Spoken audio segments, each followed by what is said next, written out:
કેમ છો બધા? તો ફરીથી વિદેશી યાત્રીમાં તમારા બધાનું સ્વાગત છે. તો આજે રવિવાર થઈ ગયો છે ઇન્ડિયામાં અને વાગી ગયા છે સવારના 9. તો બધાને ગુડ મોર્નિંગ અને બધાને જય શ્રી કૃષ્ણ. તો જો ચા નાસ્તો રીતિએ બધાનો બનાવી નાખ્યો છે અને હજુ અડધા લોકો સૂતા છે ને અડધા હજુ બાકી છે. મોસ્ટલી બધા ઉઠી ગયા છે. આ બાજુ જો અંશુઈ અને પપ્પાએ નાસ્તો કરીને બંને બેહી ગયા છે. હજુ જો પથારી એમને પડીશ. મૈત્રીબેન ફોન જોવા બેહી ગયા છે અને આ મમ્મીને લગ્નમાં જવાનું સુરત, તો એડજસ્ટમેન્ટ કરે છે બધું ક્યારે જવું શું એમ. આ બાજુ પાછી રીધિ બેડ હથી કરતી કરતી શાક વઘારવા આવી. શું વઘારે? ધાણી વઘારવા આવીશ. કોણે વેન કર્યું અત્યારે? કોઈ નહીં એમને. તો જો સવારનો બ્રેકફાસ્ટ અમારો રેડી છે. ભાખરી, માખણ, મરચાં, ગાજરનું અથાણું ને ચા. અડધા લોકો ચા નાસ્તો કરી લીધો છે. હું નાઈને હજુ તો આવી છું. તો જો મારે બાકી જ ચા નાસ્તો કરવાનો. ચલો અમે કરી લઈએ ફટાફટ ચા નાસ્તો. જો અહીંયા મૈત્રીબેન એક મોસંબી લઈને બેસી ગયા છે ખાવા માટે. જો આપણે અંશુભાઈ નાઈને ઊભા છે, વિચારે કયા કપડાં પહેરવા. બારીમાંથી વિચારે. અને જો આ બાજુ કપડાં મૂક્યા અને આ બાજુ જો રુદ્રભાઈ રિહાઈને ઉઈ ગયા છે. એને પપ્પાએ કંઈક કીધું ને તો ખબર નહીં હું થયું ઈ બે વચ્ચે. આ બાજુ જો મમ્મી હિંચકા બેઠા બેઠા અમારું નિરીક્ષણ કરે કે આ બે બહુ હરખું કામ કરે છે કે નહીં, હે ને? એણે તો નિવૃત્તિ લઈ લીધી કામકાજમાં. અને આ બાજુ જો રીધિએ કચરો કાઢ્યો છે. જાણે અઠવાડિયાનો કચરો નીકળ્યો હોય ને એટલો અમારા ઘરનો કચરો જોવો કેટલો કાઢ્યો રીધિ. પાછા બેહી ગયા છે રીધિબેન વાસણ ઘસવા વધારાના.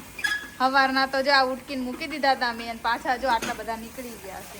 અને આ સાઈડ જો બપોરના 11:30 થઈ ગયા છે. તો જો મેં દાળ ભાત બનાવી દીધા છે અને આપણે આજે ભજીયાનો પ્રોગ્રામ છે. તો થોડા ભજીયા, કેમ કે હમણાં જો ચાના ભાખરી ખાધી અને બધાને કોઈ એવી ભૂખ છે નહીં, તો બધાને સાદું ખાવાની ઈચ્છા હતી.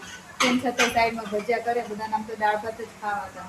તો બસ જો હમણાં બધા ખાવા બેસે એટલે ગરમ ગરમ ભજીયા હતા છે. દાળ ભાત થઈ ગયા છે. કેમ કે છોકરા હોય એટલે ફટાફટ વેલા રાંધો નાખો. પછી હીરો કરે ને કજ્જો કરે ને તો મજા નથી આવતી રાંધવાની. બે હજુ મૈત્રીબેન જો નાઈ ધોઈને આવી ગયા છે રૂમાલ ઓઢીને, અને જૈન ને મૈત્રી બંને વાતું કરે છે.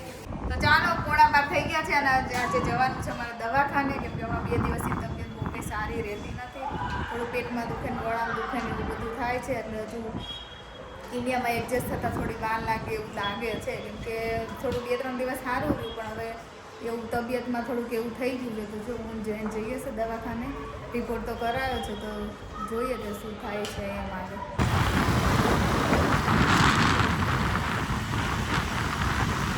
ચાલો તો આપણે પહોંચી ગયા છે દવાખાને. જોઈએ હવે શું કહે છે ડૉક્ટર, પછી તમને કહું. ચાલો તો અમે આવી ગયા છીએ દવાખાનેથી અને જો અહીંયા બની ગયા છે આપણે પાઉં પકોડા. કેમ કે ભજીયામાંથી પ્લાન ચેન્જ થઈ ગયો. પાઉં પડ્યા હતા તો પછી ચટણી પાઉં પકોડા બનાવી નાખ્યા છે. અને આ બાજુ જો ભોલાભાઈ જમવા બેસી ગયા છે અને મમ્મી જમવા જ બેસી ગયા. પેલા પાઉં પકોડા ખાહે, પછી દાળ ભાત ખાહે. છોકરાઓ હજી સુધી બેઠા નથી, બધા રમે છે. અને રુદ્રભાઈ આજ થોડાક બીમાર પડી ગયા છે મારી જેમ, એને પેટમાં દુખે છે. ચાલો તો હવે અમારી રસોઈ પણ બની ગઈ છે અને જો બીજા બધા ખાઈ વખત લીધું છે. હવે હું બાકી છે જમવા બેસી જઈએ. મસ્ત મજાના પાઉં પકોડા, પાપડ, દાળ, પુદીનાની ચટણી, છાશ ને બધું છે. મસ્ત મજાનું જમવા. તો 3 વાગી ગયા છે અને અમે બધા જો ઉઠી ગયા છીએ. તો ત્યારે જો બની રહી છે કોફી, કારણ કે જો રુદ્રને ઝાડા થઈ ગયા છે ને તેણે કીધું મને કોફી બનાવી, એને કશું ખાધું નથી એટલે. તો બસ જો એ લોકો કોફી પાઈ દઈએ અને પછી હું અને જૈન જઈએ છીએ બહાર. ચાલો તો હું અને જૈન જો નીકળી ગયા છીએ ફરવા માટે. આંટો મારવા જઈશું. થોડાક 1-2 ફ્રેન્ડ પણ આવે છે, તો બસ મળવા જોઈએ. તો હવે અમે અમારું થોડું કામ બતાવીને અમે આવી ગયા છીએ ડીમાર્ટમાં. એને થોડું ચાલો તમને પણ ડીમાર્ટ આવીને કેટલી બધી ભીડ છે. જો બધા એ પગ મૂકવાની જગ્યા નથી. આજે પાછો સન્ડે પણ છે. એક બાજુ શોપિંગ ચાલુ છે ને એક બાજુ બધાની શોપિંગ ચાલુ છે. ટ્રોલી નથી નીકળતી. જાણે બધા મફતનું આપતા હોય એમ બધે ગળદી ઉભરાણી છે. જો પબ્લિક તમે ભીડ જુઓ, બહુ બધી ભીડ છે આજે.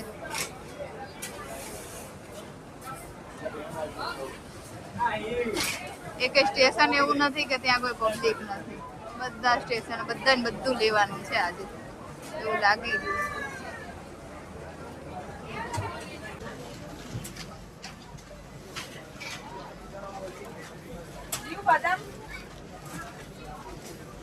તો મિત્રો અહીંયા બધો ભાવ લખ્યો છે, 45 રૂપિયા, 52 રૂપિયા, બધી વસ્તુનો અલગ અલગ. ચણાની દાળ 75.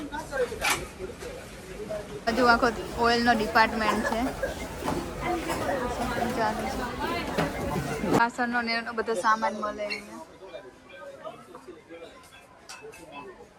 તો અમારી શોપિંગ થઈ ગઈ છે, તો અમે ઘણું બધું લઈ લીધું છે અને આવી ગયા છે કાઉન્ટર ઉપર. થોડી ઘણી લાઈન છે, બસ અમે આવી જશે. તો ચાલો, અમારી ડિમાન્ડની શોપિંગ અહીંયા પતી ગઈ છે અને હવે જઈએ છીએ ઘર બાજુ. તો અત્યારે અમે પાછા આવી ગયા છીએ મેડિકલમાં, અમારા દવાખાને આજે મેડિકલમાં, કારણ કે રુદ્રના ઝાડા થઈ ગયા છે ને, તો ઓઆરએસનો પાવડર લેવા માટે મેડિકલ આવી ગયા છે. તો જો આપણે પાવડર લઈ લીધો છે, એની જોડે કોલગેટ લઈ લીધી છે જોડે જોડે. બાજુ જય ભવાની છે, આ બાજુ ઢોસાવાળા છે, ઘણા બધા છે. અમદાવાદમાં જો ટ્રાફિક જો, અને આ સાઈડ જો સામે કેટલી બધી ભીડ છે. આ બધું ખાવાના બધા કાઉન્ટરો છે, બધા લોકો આજ ખાવા આવ્યા છે, આટલા બધા જણા. આજે રવિવાર છે એટલે આ છે આપણે અમદાવાદનો નજારો. તો અમે બહારથી આવી ગયા છીએ અને જો સાંજ પડી ગઈ છે, તો જો સાંજની તૈયારી બધી ચાલુ છે. હજી રસોઈ બનાવવાની બાકી છે. તો જો રસોઈ બની રહી છે, અહીંયા તાવડી ગરમ કરવા મૂકી દીધી છે અને અહીંયા જો ભાત વઘારી દીધા છે. આપણે બપોરના પડ્યા હતા તો ભાત વઘાર્યા છે અને ચા અને ભાખરી. તો રસોઈ બનાવવાનો પ્રોગ્રામ ચાલુ કરી દીધો છે આપણે. આજનું જમવાનું આ છે અમારે. તો ચાલો ફટાફટ રસોઈ બનાવી લઈએ. તો જો અહીંયા બધા નીચે અમારા ફેમિલી મેમ્બર્સ બધા બેસી ગયા છે જમવા માટે. આપણે સિયાને પૂછીએ, સિયા કેવા બન્યા ભાત? મસ્ત. અંશુ ભાખરી અને બીજું તમે જૈનને પૂછીએ, મસ્ત સાદું ભોજન. હા સાચી વાત છે. રુદ્રને તો મૂડ આવો જ હોય છે એટલે એને તો કઈ પૂછવાનું આવે નહીં.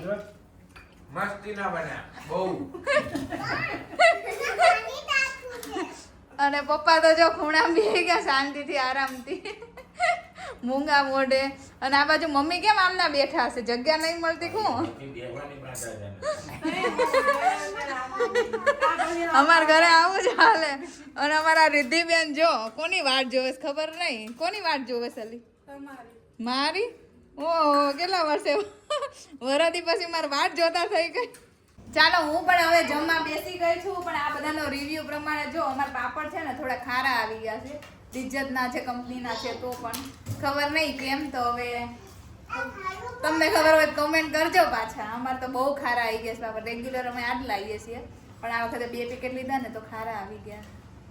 તો ચાલો જમવા તમે બધા. હવે વાસણ ઘસીને કચરા પોતા કરીને અમે નવરા થઈ ગયા છીએ. આ બાજુ પથારી કરે છે કે આ થોડીક ભેજા છે ને અમારી વિચિત્ર પૂરી જાય ફટાફટ.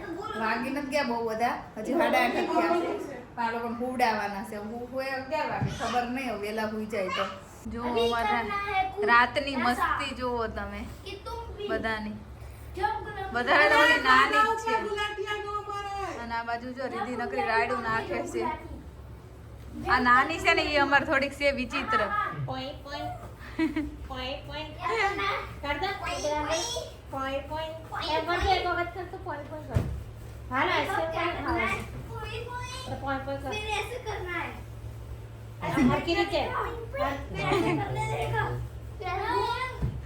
તો હવે આજના વ્લોગમાં આટલું જ. ફરી મળીશું એક નવા વ્લોગ સાથે. ત્યાં સુધી આવજો. જોતા રહેજો વિદેશી યાત્રીને.